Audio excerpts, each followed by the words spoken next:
월세였던 원룸은 엄마가 퇴거 수속을 끝내놨었고 층가에 내 짐이 옮겨져 있었어. 원룸 방을 열었을 때 무언가 그슬린 것 같은 냄새가 나고 방 한가운데에 있는 바닥에 작은 벌레가 모여 있었다나 봐. 너무 무서워서 그날은 아무것도 하지 않고 돌아왔다고. 다음날 할 수 없이 각오하고 방문을 열었더니 냄새는 남았지만 벌레는 사라지고 없었대. 엄마한텐 참 미안하지만 내가 보지 않아 다행이었어. 집으로 돌아와서 거의 반년 만에 핸드폰을 봤더니 엄청난 횟수의 부재중 전화와 문자가 와 있었어. 그 중에도 제일 많았던 것이 K. 문자를 보면 K는 K 나름대로 자기 때문에 이렇게 됐다고 자책하는 마음이 있었던 것 같아. 사과라든지 이렇게 하면 좋다든가 이런 사람이 발견되었다든가 하는 너무나도 부지런하게도 연락을 했더라고. 엄마에게서 K가 집까지 왔었던 얘기도 들었어. 돌아오고 이틀째 되던 날 K한테 전화를 걸었어. 통화를 하는데 뭔가 소란스러웠어. K가 뭐라고 하는지 잘 안 들렸어. 저 T, 나 지금 다가회 중이야. 우선 전화를 끊고 죽여버릴 거야 라고 문자를 보냈어. 결국 세상은 남은 남일 뿐이니까. 다음날 K로부터 사과하고 싶으니 시간을 달라고 문자가 왔어. 전화가 아니었던 것은 역시 기분이 좀 그랬기 때문이겠지. 밤이 되자 K가 집까지 왔어. 일부러 먼 곳까지 올 정도이니 충분히 후회야 반성을 했겠지. 밤에 돌아다니는 건 내가 싫다고 한 게 가장 큰 이유인 건 말할 필요도 없지만 현관을 열어 K를 보자마자 나는 먼저 2대를 때려버렸어. 한 대는 놈이 자책하는 마음을 완화시켜주기 위해, 또 한 대는 다과회 같은 데를 가서 나를 자극시킨 죗값으로. 말로 용서받는 것보다야 차라리 맞는 게 시원하잖아. 뭐 그 2대째는 내 개인적인 분노이지만 K에게 그동안의 일들을 자세하게 이야기했어. 그날 밤은 둘이서 흥분하거나 무서워하거나 하면서 지금 생각하면 당연한 일상이구나 싶었지. K에게서 그날 밤 이후의 얘기를 들었어. 그날 밤 도망가면서 하야시는 분명하게 이상해지고 있었대. 하야시의 차 안에서 친구가 기다리고 있던 K는 먼저 틀림없이 뭔가 안 좋은 일이 벌어졌다는 걸 알았대. 그렇지만 뒷좌석에 뛰어든 하야시가 너무나도 초조해하니까 할 수 없이 차를 출발시킬 수밖에 없었다는 거야. 반항이라도 했다간 어떻게 될지 몰랐다고 K가 상황을 말해줬어. 차가 우리 집에서 멀어져가지고 고속도로 입구 가까이에서 신호에 잡혔을 때 그때 도망간 것 같아. 그 하야시라는 녀석 도중부터 갑자기 웃지를 않나 떨지를 않나. 나는 아니야, 그런 일 하지 않습니다, 뭐 이런 말들이 계속 중얼거려서 진짜 무서웠거든. 그 귀신이 무엇인가 속삭이고 있는 모습이 다시 떠올라서 머릿속에 영상을 지우느라 고생했어. 우리 집에 돌아오지 않았던 것은 단순하게 너무 무서웠기 때문이래. 겁쟁이 같은 놈이라 미안해라고 사과를 하길래 용서했지. 내가 K였어도 그랬을 것 같기도 하고 말이야. 그 후 하야시가 어떻게 되었는지는 아무도 몰라. 이번 건으로 인해 K가 화가 나서 하야시를 소개한 친구한테 캐물어 봤나봐. 결국 하야시는 사기꾼조차도 못될 아주 형편없는 녀석이었나봐. 그 녀석이 꼬드겨서 가벼운 기분으로 소개했다고 용돈 버리긴 말이야. K가 말하길 완전히 만신창이를 만들어놨으니까 용서해줘 라고 말했대. 그렇지만 이런 상황을 부른 것은 자신이 한 말 때문이었으니까. 이번에는 가질 수 있는 인맥을 총동원해봤지만 그것조차도 어쩔 수 없었대. 이런 일에 깊이 관여하거나 아는 게 있는 사람이 주위에 있지도 않았고 말이야. 아마 어쩌고저쩌고라든지 이런저런 일일 거라고 해주는 레벨의 정보밖에 없었대. 그러니까 뭔가 조건이 몇 개인가 있고 우연이라도 그 몇 개의 조건이 갖추어져 버리면 일어나는 게 아닐까 라고 생각할 수밖에 없었어. 그 후 나는 S 선생님의 명령대로 매달 한 번 선생님에게 찾아갔어.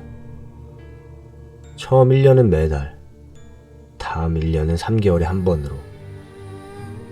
K는 미안함 때문인지 아무 일이 없어도 집까지 오는 일이 많아졌고 S 선생님에게 가기 전과 돌아왔을 때에는 반드시 연락해왔어. 그것을 보고 나서 2년이 지났을 무렵 선생님으로부터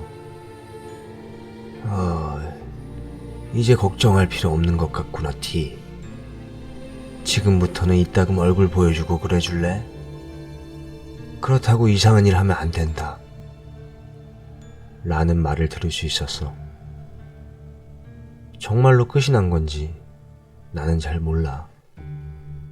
S 선생님은 그 후 3개월 뒤 타계하셨거든. 경애하는 S 선생님, 더 많은 일을 가르쳐 주셨으면 했어. 단지 지금은 끝났다고 생각하고 싶었거든. S 선생님의 장례식으로부터 2개월이 지났어.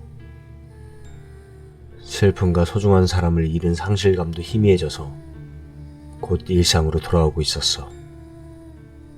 분주한 매일 속에서 문득 그 무렵을 생각해낼 때가 있어. 너무 일상으로부터 동떨어져 있었고 정말로 내게 일어난 일이었는가도 모를 정도로 바쁘게 지냈지. 이런 이야기를 누군가에게 하는 것도 없고 또 할 필요도 없고 단지 매일을 열심히 살아갈 뿐이야. 조모로부터 한 통의 편지가 온 것은 그런 지극히 당연한 일상 중의 하루였어. 봉투를 자르자 조모로부터의 편지와 또 다른 편지가 하나 더 있었어. 조모의 편지 끝에 이런 게 써 있었어. S 선생님으로부터 건네받고 있던 편지란다. 49제도 끝났으니 선생님과의 약속대로 T에게 건네줄게. S 선생님의 편지. 이제 와서 거기에 쓰여져 있는 말의 진위를 확인할 수도 없고 그대로 쓰는 일은 좀 꺼림칙해서 살짝 요약해서 쓸게. T에게. 오랜만이구나. 그때부터 상당한 시간이 지났구나. 이제 괜찮아? 무서워하고 있지 않았으면 좋으련만. 아니 안 되겠다. 나이를 먹으니 둘로 말하게 돼서 말이야. 오늘은 T에게 사과를 하고 싶어서 편지를 썼어. 그렇지만 나쁜 뜻은 없었어. 그때는 어쩔 수 없었거든. 어쨌든 미안하단다. 그날 T가 날 처음 찾아왔을 때 선생님은 사실 굉장히 무서웠어. 왜냐면 T한테 붙어있던 것은 너무나도 미안하지만 선생님이 어찌할 수 있는 게 아니었거든. 그렇지만 T도 무서워하고 있었잖아. 그러니까 선생님이 무서워하면 안 된다고 그렇게 생각했어. 사실을 말하자면 아무리 애써본들 절대 물리칠 수 없었는데 그때는 운이 좋았어. T, 본산의 생활은 어땠니? 조금이라도 기분이 괜찮아졌었어? T를 만날 때마다 선생님이 아직 안 된다고 말했었지? 기억하고 있니? 이대로 돌아가면 더 심한 일이 생길 거라고 생각했어. 그러니까 T 같은 젊은 아이에게는 지루할 거란 걸 알고 있었지만 그대로 돌려보낼 수는 없었단다. 선생님이 매일 기도했지만 그게 어딘가로 떠나가 주지 않아서 말이야. 그렇지만 이젠 괜찮을 거야. 이 주변은 없어진 것 같거든. 그런데 T,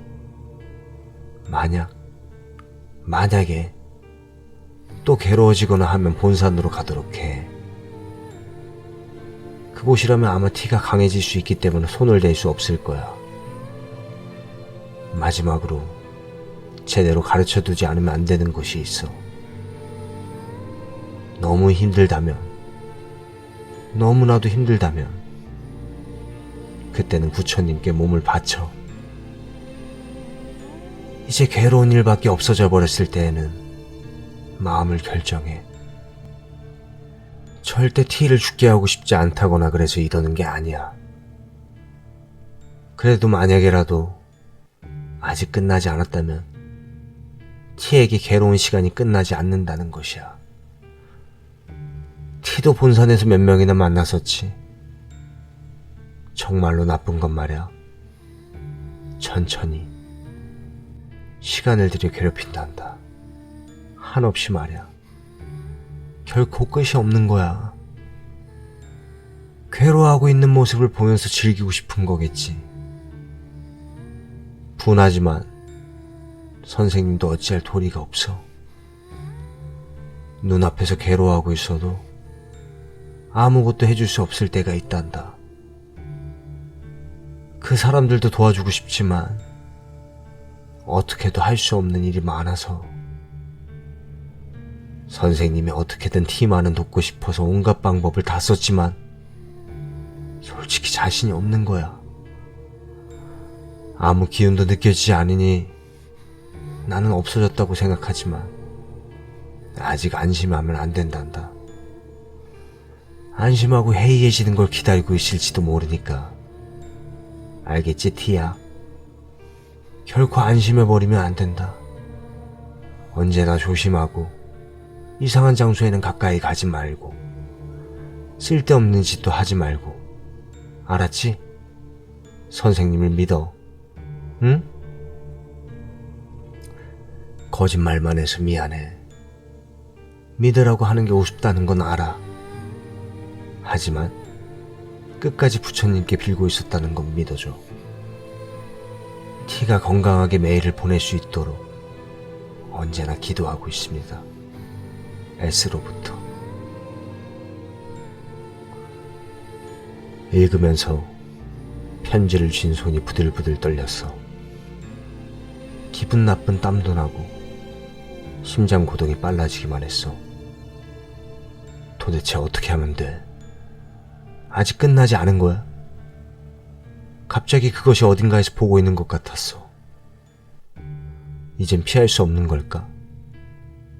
혹시 숨어있을 뿐이라면 언제라도 내 눈앞에 나타날 수도 있는 거네. 한번 의심하기 시작하니 이제 모든 게 의심스러워. S 선생님은 혹시 그것에게 괴롭힘을 당한 게 아닐까? 그러니까 이런 편지를 남겨준 게 아닐까?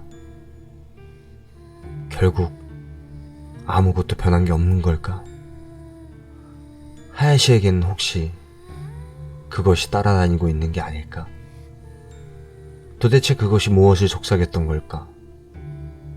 나와는 달리 더 직접적인 말을 듣고 이상해진 게 아닐까? S 선생님은 내가 걱정하지 않게 거짓말해 주었지만 거짓말하지 않으면 안 되는 만큼의 일이었던 건 아닐지. 결국 그것을 알고 있으니 S 선생님은 끝까지 걱정하고 있었던 걸 아니까. 의심하면 의심할수록 혼란스러워졌어. 어떻게 해야 할지 전혀 모르겠어.